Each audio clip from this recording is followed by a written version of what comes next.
याबद्दल वेगवेगळ्या प्रतिक्रिया आपण जाणून घेण्याचा प्रयत्न करतोय।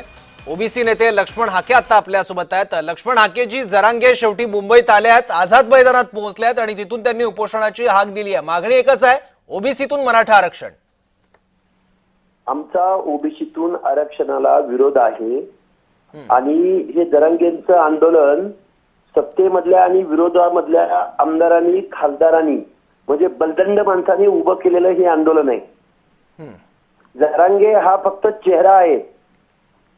सत्तेमधल्या आमदारांनी, मुख्यमंत्र्यांच्या बरोबर सत्तेमध्ये बसणाऱ्या आमदारांनी जरांगे पाटलांना रसद पुरवून मुख्यमंत्र्यांना अडचणीत आणण्याचा आणि पर्यायाने राजकारण करण्याचा हा प्रयत्न आहे। पण या प्रयत्नामध्ये ओबीसीचं आरक्षण आज जवळजवळ 75% संपलेलं आहे आणि उरलेलं 25% संपण्याच्या मार्गावर आहे। त्यामुळे महाराष्ट्रातल्या ओबीसी बांधवांना, भटके विमुक्त जाती जमातीच्या बांधवांना मी विनंती करतोय की जर 10-15% लोक जर रस्त्यावर उतरून जर इथली व्यवस्था वेठीस धरत असतील तर आपल्या हक्क अधिकारासाठी तुम्ही बांधवांनी रस्त्यावर उतरलं पाहिजे।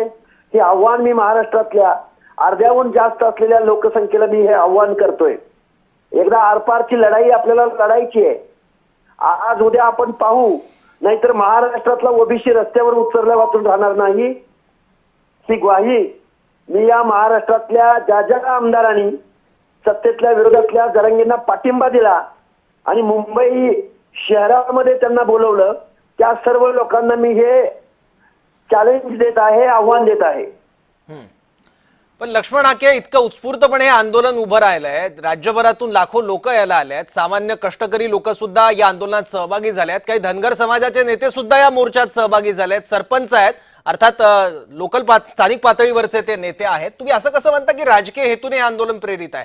या मागण्यांचा, या भूमिकांचा विचार व्हावा असं पोटतिडकीने एक मागणी मांडण्याची ही भूमिका आहे? अहो, मुख्यमंत्री महोदयांनी, एकनाथराव शिंदे साहेबांनी आणि देवेंद्र फडणवीसांनी 10% आरक्षण दिलंय ना। ओबीसी मधून आरक्षण कशासाठी पाहिजे? जे संविधानाला मान्य नाही, जे सर्वोच्च न्यायालयाला मान्य नाही, जे घटनेला मान्य नाही, जे स्टेट बॅकवर्ड कमिशनला मान्य नाही, ठीक आहे, हा टास्क कशासाठी? म्हणजे ओबीसीचं आरक्षण संपवायचं का तुम्हाला? झुंड काढून, जत्रा भरवून तुम्ही गावगाड्यातल्या छोट्या घटकाचा हक्क अधिकार हिरावून घेणार? हा अधिकार कोणी दिला तुम्हाला? पण लक्ष्मण हाकेजी, मला सांगा, सरकार सुद्धा आता प्रचंड दबावाखाली आहे। लाखोंचा मोर्चा आता मुंबईच्या मध्यभागी म्हणजे दक्षिण मुंबईत येऊन ठेपलेला आहे। आता सरकारनं काय करणं अपेक्षित आहे? मागणी तो ओबीसीतून आरक्षण देण्याचीच आहे मराठा समाजाची। सरकारनं काय तोडगा काढणं अपेक्षित आहे? काय मार्ग आहे यावर? सरकारनं संविधानिक वागावं, कायद्याप्रमाणे वागावं आणि या सोसायटीमधल्या, या व्यवस्थेमधल्या ओबीसीच्या आरक्षणाला धक्का लागता कामा नये। जर 10-12% जर मुंबईला वेठीस धरू शकत असतील तर महाराष्ट्राची अर्धी लोकसंख्या काय करेल मग? आम्ही काही शांत बसायचं? ठीक आहे लक्ष्मण हाकेजी, धन्यवाद। रस्त्यावर उतरू मग? नाही, मला सांगा लक्ष्मण हाकेजी, मग मनगटाच्या जोरावर सरकारला बाकवलं जात आहे का या आरक्षणासाठी? प्रश्नच नाही ना। अहो, जरांगेंच्या पाठीमागून सत्तेमधले आणि विरोधामधले आमदार, खासदार आहेत त्यांच्या मागं। या गोष्टीचा विचार नाही का करत?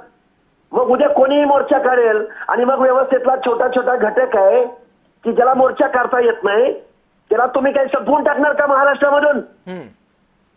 ठीक आहे, ठीक आहे। आता सरकार ही कोंडी कशी फोडतं ते बघावं लागतं। लक्ष्मण हाके, धन्यवाद आपल्या या प्रतिक्रियेबद्दल आणि माहितीबद्दल। तर